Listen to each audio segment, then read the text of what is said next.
Alright, been here with Tiger Scorpion Self-Defense Techs. I'm about to go over knives for self-defense and talk about some knives. Alright, first I'm going to talk about these boot knives. This Smith & Wesson little boot knife. The material, not the best. Probably could end up breaking off if it got stuck in between some bones or something. I don't suggest carrying these puncture types of knives. It's not going to be ideal for cutting. And from Hank's book, let's read this part. Medically speaking, a puncture wound is always considered more dangerous than a cut or open wound. The reason is that a puncture, the damage cannot be examined easily, while with a cut or open wound, the damage is easily visible. Another part. The thrust or stab is risky because it can kill and yet not stop. In most street encounters, killing is not desired, but stopping is. The cut will stop but not kill. So yeah, when we're looking at self-defense knives, we're looking for the stop method. We're not looking to kill or see that they're bleeding out. So I'm be talking about different ways to defend yourself with a knife without killing them and stopping them on point. So that's why I don't agree with these Bowie knives or these pokey type of knives. Like this one's a good concealed carry self-defense one to get them off, but it's also a puncture. It's a Benchmade. It's got the nice little ring for, I love my rings for non-lethal. Let's talk about, next we're going to talk about these K-bars. I used to carry this one, probably my second concealed carry self-defense knife I got over 10 years ago maybe. These K-bars, easy, quick draw, but the blades, after some cutting, you gotta end up sharpening these things. The sharpness does not stay very long. I've got the Marine Corps K-bar also. I just collected it. I don't know why. Just one of my old, probably originals, first ones I got. Used to have it, but I don't carry it no more. It just sits around, collects dust. But I don't carry these big long knives for self-defense. I stay within 3 inches, and technically these got to be open carried anyways. Let's talk about the butterfly knives. These butterfly knives, in Virginia you can open carry them. You can put them on your wrist or whatever, but in a lot of states you cannot carry these and they're illegal. I used to actually carry these for self-defense when I didn't know too much about knives, laws and stuff like that. Mostly because closed, I had the impact striking. I could go non-lethal with impacts. Let's talk about, let's see, this is actually my first self-defense blade. It was within the 3 inches for concealing. I used to carry this one on my belt so I could easily get to it and use it for self-defense. But the problem is the blade. After some years of starting to study, I started learning about how hard it is to cut into skin, flesh, and stuff like that and do some damage. This thing, if it hits like bone or something, it's going to break off inside. And not something you want to look at. You want to look for a decent self-defense weapon that has strong steel, and you ain't got to worry about the blade dulling after using it just so often. Let's go to Okay, and another quality of knives. This, let's see, it was the Black Label. I got this, but I use this mostly for training, cutting on trees and stuff, practicing. The blade was a pain in the butt to keep sharp. It's one of those also that gets old. Technically, you're gonna have to pay some money for a decent blade, but it's worth it if you're using it for self-defense. And your self-defense weapon, you should not use it for cutting anything else. You should always keep it there for self-defense, buy a secondary for practicing cutting with. So let's go into next. We'll talk about, I'm saving that for last. Oh yeah, here we go. I bought this a while, I don't know, about maybe 8 or 9 years ago for a self-defense weapon. I thought it was cool. After a while, I figured out it was not smart to carry. This is the Powerglide Smith & Wesson. It was cool. It was like, oh man, that'd be a great thing to use for self-defense. Well, after carrying and using it after a while, this thing fell apart on me. Luckily, it wasn't in a scenario where I needed to use it for self-defense. So yeah, watch the knives you buy, because you can't always rely on some crazy cool junk that you just bought. Next, I'm going to talk about, oh yeah, my collectors. This is the Hornet, the D2 Hornet. I do not use this. I just keep it as a collector. I mean, it's a great self-defense weapon, but for what I paid for it, it's staying as a collector. It has this for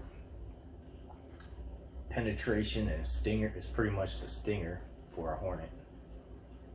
What is great about this knife is it's in the blade length, but this thing has so much damage you can do for self-defense. On top of it, as a utility knife, you see these little holes right here. This thing's used for, you can use it for chiseling, skinning, and yeah, both these are for sticking your thumb there to get better hold on it for chiseling and utility stuff.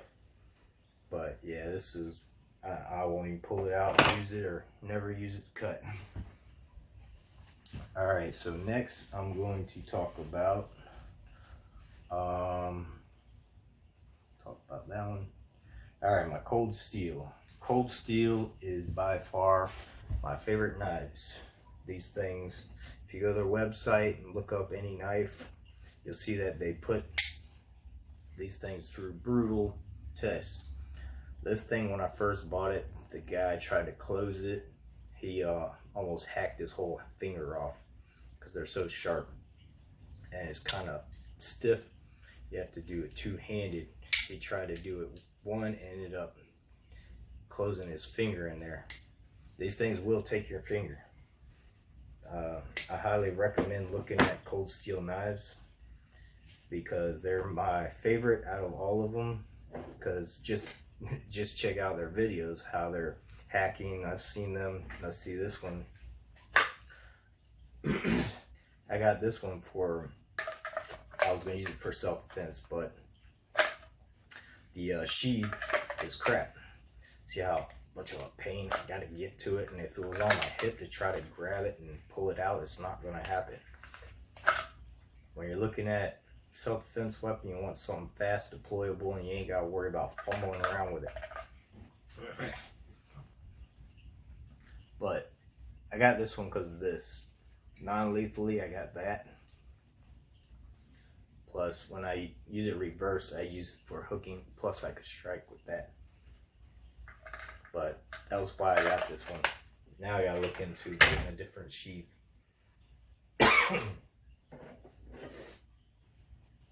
Alright, my mom got me this one. Oh, this one is very nice. I gotta work on it because it's brand new. It's a little stiff opening. Can't flip it as fast as you need it. But when you're looking at a good pocket knife, you're looking for this thing's perfectly. See how it's got the finger grooves, and the material is made great so it doesn't slip.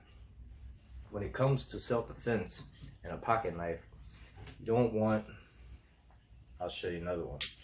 You don't want this. Let's see, this is a good Kershaw, decent, super sharp.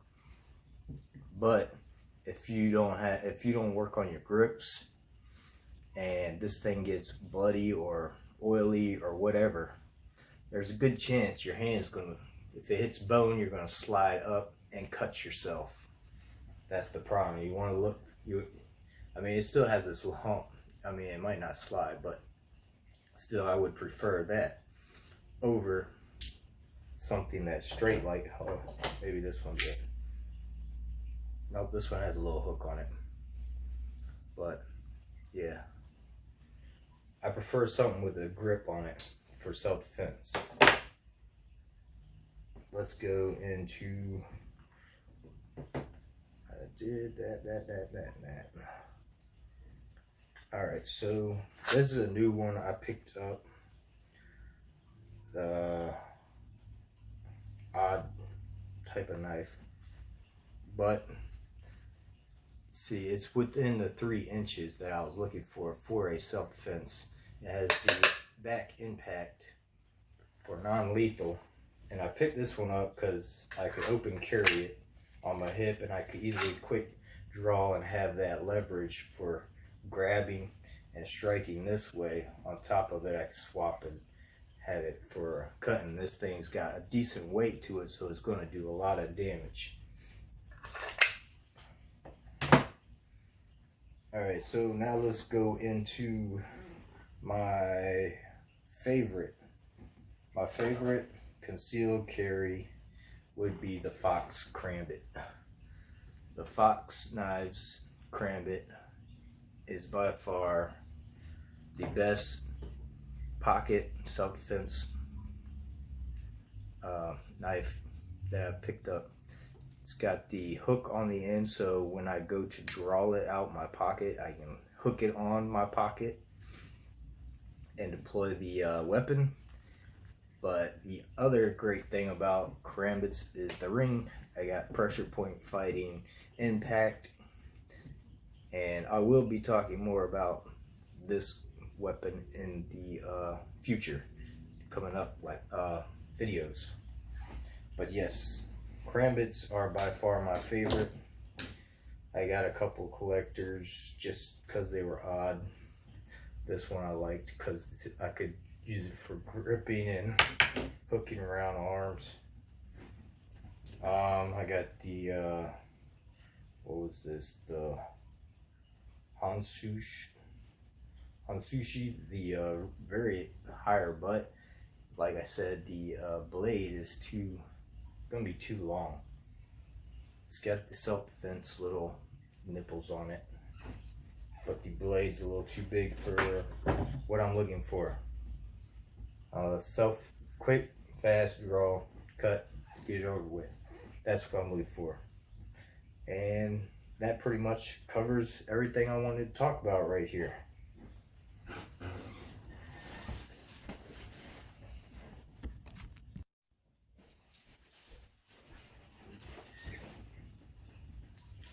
Alright, so I missed machetes. I'm gonna talk about machetes. My favorite. I don't ever use this really because it's collectors, but this is my Half Chance by Cricket. This thing is perfect. I mean, perfect for like a machete style, a machete knife. The grip, the way they made it, it just falls like perfect, and it's so light. I could do so much with this, but I do not use machetes for self-defense. I collect this, I'm saving this one, and do not use it for anything to tear the blade up. Usually when I go out into the wilderness, I take this. This thing has its multi-features, a cheap little Walmart. Actually, it wasn't too bad. Price was probably 40 or so, maybe a little more. But I use this when I go in the mountains for, if I need it, hack and chop trees down. It does the job. It has the little teeth for sawing. That's what I usually take when I go out in the woods and mountains and stuff like that. And oh yeah, I wanted to show my Rambo. I do have the original Rambo collector. I think it's a little bigger, I don't know. But I got lucky on this one. Somebody had lost it, so I picked it up. I was like, oh yeah, I'm keeping that.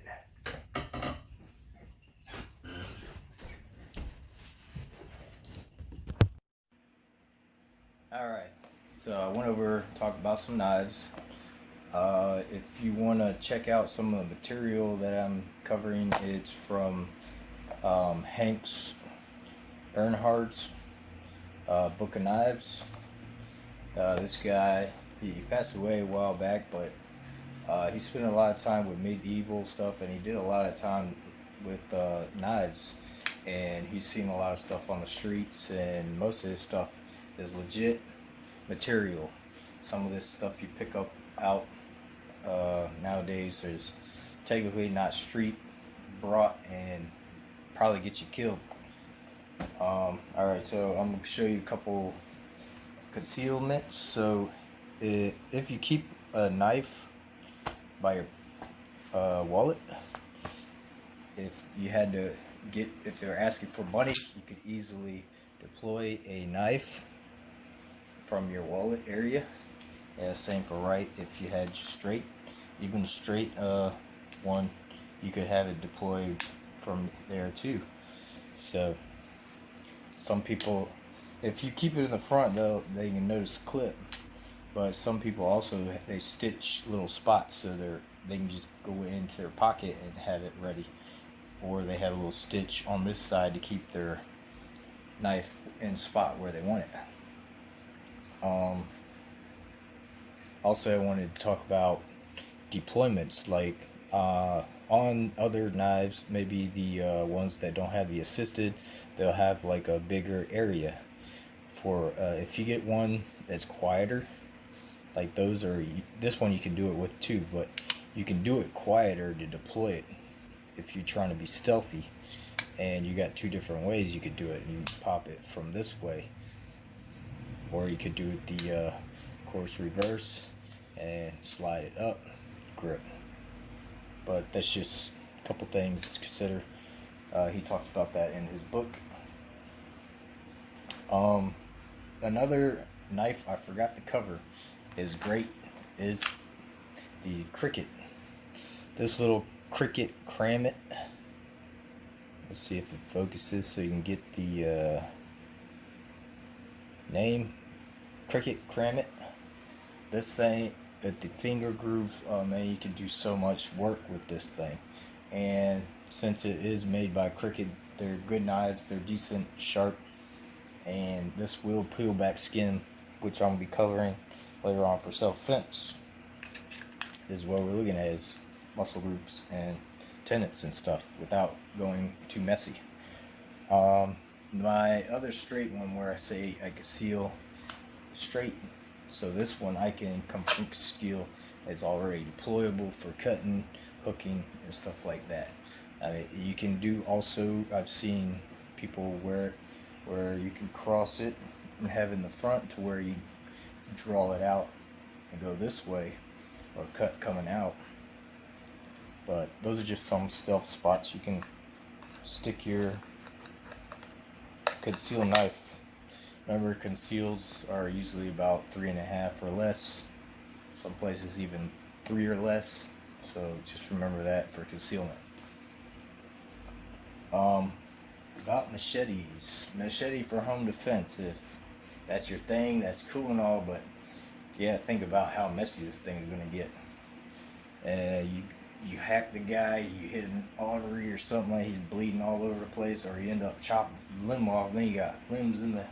You just gotta think about what what you're using for home defense.